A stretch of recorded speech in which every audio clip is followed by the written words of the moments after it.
सोचिए, हमारी बेटियां न तो घर में सुरक्षित, न तो हमारी बेटियां सड़क पे सुरक्षित, न तो हमारी बेटियां वर्किंग प्लेस पे सुरक्षित। बताइए हमारी बेटियां हैं कहाँ? औरत चाहे कितनी भी शक्तिशाली हो, एक मर्द से कभी भी जीत नहीं सकती है। और उस हालत में जब एक मर्द नशे की हालत, क्योंकि मैं भी एक माँ हूँ, मैंने भी एक बेटी को जन्म दिया है और इस मैटर पे बोलना इंसानियत के नाते, एक इंसान होने के नाते, एक माँ होने के नाते, एक बहन होने के नाते इस मैटर पे बोलना हमारे लिए बहुत ही जरूरी है। और सिर्फ मुझे ही नहीं, हम सबको बोलना बहुत ही जरूरी है। जिस नारी ने जग को जन्म दिया, जग ने उसको अभिशाप कहा, करुणा ममता की मूरत को पूर्व जन्म का पाप कहा। पर्दे में था उसको रहना, सबके जुल्म को उसको सहना।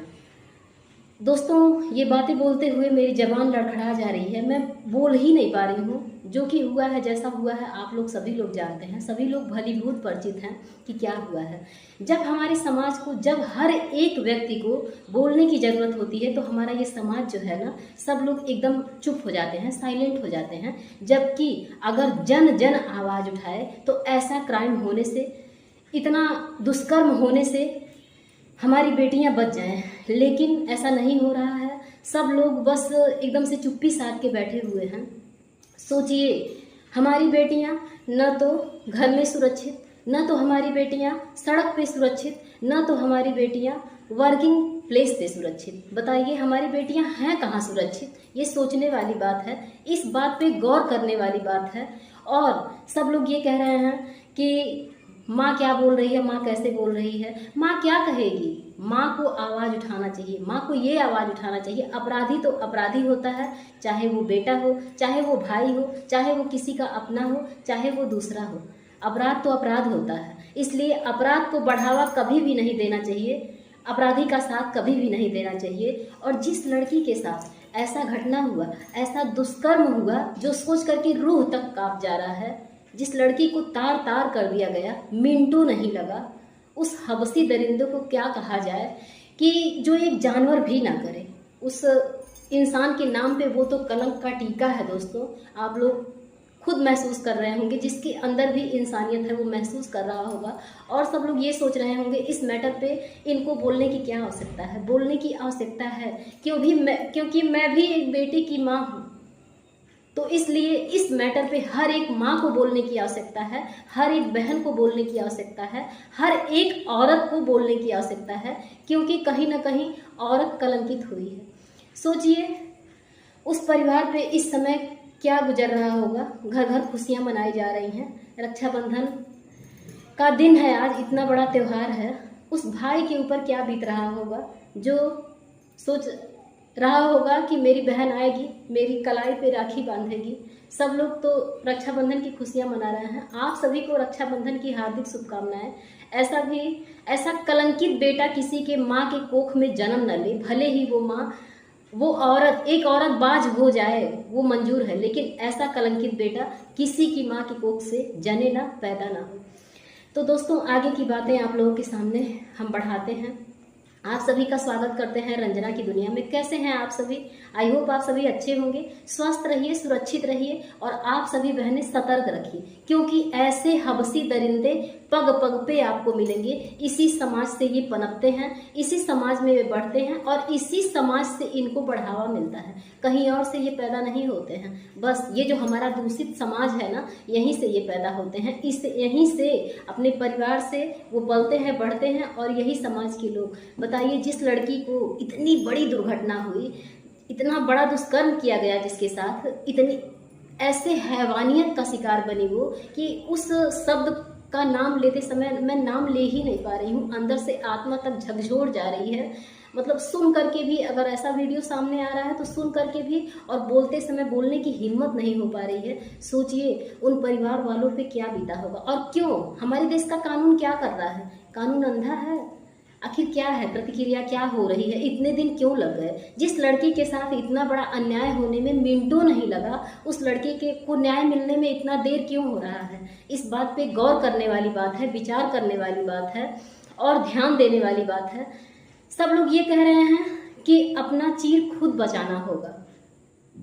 कृष्ण कन्हैया नहीं आएंगे इस कलयुग में चीर बचाने के लिए। बताइए कैसे बचाया जाए चीर? क्या वो कहीं बाहर जाके रोड पे घूम रही थी, जिसके साथ जिस डॉक्टर लेवल पे वो पहुंच चुकी थी और उनके साथ ऐसा दुष्कर्म हुआ है, क्या वो रोड पे घूम रही थी? नहीं दोस्तों, वो रोड पे नहीं घूम रही थी। वो तो एकांत एक कमरे में बैठी हुई थी। लेकिन वो दरिंदा, हवसी दरिंदा वहां भी पहुंच गया और ऐसा ऐसा अपराध किया कि मतलब गले की नसें तक टूट गई, आंखें फूट गई, मुंह से क्या क्या होने लगा आप लोग तो जानते ही हैं। मतलब ऐसे ऐसी पार्ट पे क्या कहा जाए।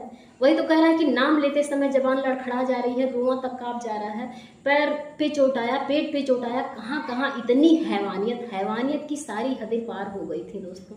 और कहीं ना कहीं हम सभी को आवाज़ उठाने की ज़रूरत है। इंसानियत के नाते इस मैटर पे बोलने की बहुत ज़्यादा आवश्यकता है। इस समय सबके जुबान पे एक ही बात, चाहे वो सोशल मीडिया प्लेटफॉर्म हो, चाहे वो किसी का घर हो, चाहे वो कोई भी जगह हो, चौराहा हो, हर जगह एक ही बात चल रही है। लेकिन लड़की को न्याय नहीं मिल पा रहा है। क्यों देरी हो रही है बताइए? सोचने वाली बात है कि क्यों आखिर देरी हो रही है।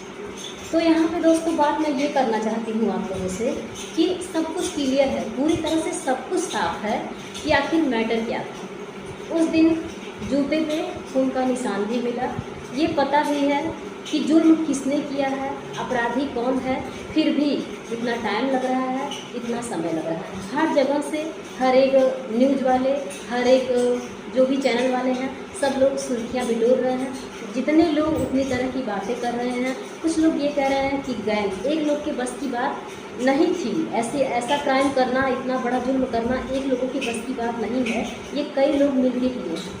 जब एक मर्द नशे में होता है ना, जब एक मर्द नशा करके किसी औरत पे टूट पड़ता है, तो वो औरत जो भुक्तभोगी होती है वही जानती है कि जब एक हवसी दरिंदा नशे की हालत में होता है तो उसके आगे वो औरत जब देखेगी किसी पुरुष को नशे की हालत में, तो उसको देखते ही उसके शरीर में कंपन होने लगेगा और वो अपने आपा को खो जाएगी। उसके अंदर ताकत कहाँ से लगेगी, वो लड़ कहाँ से पाएगी। और डॉक्टर पूरी तरह से विरोध की थी, इस बात का पूरी तरह से वो विरोध की थी।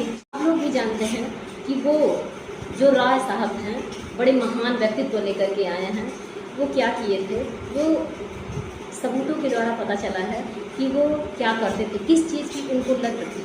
और वही काम करते करते वो ब्लूटूथ में सारा सब कुछ सबूत मिला और वो देखते देखते प्रैक्टिकल करने चले गए। और सबसे बड़ी सोचने वाली बात ये है कि जैसा वो देखते थे उसी तरह से, कहा गया है ना कि जैसा मूड हो वैसा मौसम होता है, मौसम इंसान के अंदर होता है, वही करने वो चले गए। वो बेकसूर लड़की जो अपनी ज़िंदगी में ऊंचाइयों तक पहुंच चुकी थी, अपने मंजिल के बहुत ही करीब पहुंच चुकी थी, एक ट्रेनिंग डॉक्टर हो गई थी, ट्रेनिंग पीरियड में थी, और उसको मौत की नींद सुला दिया। इतना मतलब इतना कुछ, इतनी हद तक जाने के बाद उसको मौत की नींद सुला करके तभी छोड़ा। और बता तो रहे हैं, आवाज़ नहीं निकल रही है। और आप सभी से विनम्र निवेदन है, सभी से मैं यही बात कहना चाहती हूँ कि आप लोग प्लीज़ सतर्क रहिए, स्वस्थ रहिए, व्यस्त रहिए, मस्त रहिए। और प्लीज़ ऐसी जब कोई भी बातें हो ना, आज उनके साथ हुआ है, कल किसी और के साथ हो सकता है। एक और खबर सामने आई है कि 2 साल की लड़की को, मतलब क्या क्या खबर सामने आ रही है। इसलिए हम सभी को जागरूक होने की बहुत ज़्यादा आवश्यकता है। अगर हम सब जागरूक नहीं होंगे तो ऐसे कांड आए दिन होते आ रहे हैं और आए दिन होते रहेंगे। हमारी बेटियां कभी भी सुरक्षित नहीं रह सकती हैं। हमारी बेटियों के अंदर लाख टैलेंट को माता पिता हमेशा डरते रहते हैं। इसी वजह से डरने का कारण यही होता है। हम बता रहे हैं दोस्तों, हमारी मम्मी जब हम कॉलेज जाते थे, हमको अगर 10 मिनट लेट हो जाता था ना तो इनकी हालत ख़राब हो जाती थी, क्योंकि ये क्राइम होता आया है, ना तो रुका है ना तो रुकेगा, एकदम रुकने का नाम ही नहीं ले रहा है। आए दिन ऐसी घटनाएं होती आ रही हैं। तो इसलिए चलते चलते आप लोगों से यही कहूँगी कि आप लोग सेफ रहिए, सुरक्षित रहिए। और क्या ही कहा जाए, सबसे बड़ी बात है, सोचने वाली बात है कि ऐसे लोग, समाज में ऐसे लोगों का मन बढ़ता जाएगा अगर हम एक ठोस कदम नहीं उठाएंगे और सब मिल करके आवाज़ नहीं उठाएंगे। ऐसा आवाज़ उठाइए, सब लोग मिल कर के आवाज़ उठाइए। इस वीडियो को ज़्यादा से ज़्यादा शेयर कीजिए और ऐसा कोई भी काम हो उसको छुपाइए नहीं। इन सब बातों पे अपनी चुप्पी को तोड़िए और आगे बढ़िए। एक कदम, आपका एक कदम हो सकता है किसी को न्याय दिला सके। तो थैंक्स फॉर वॉचिंग। मिलते हैं नेक्स्ट वीडियो में। Bye bye, see you. Radhe Radhe, जय श्री राधे कृष्णा। फिर से एक बार रक्षाबंधन की हार्दिक शुभकामनाएं। सभी भाई बहनों का प्यार बना रहे, किसी का साथ न छूटे, इन्हीं मंगल कामना के साथ लेती हूँ आप लोगों से विदा। राधे राधे।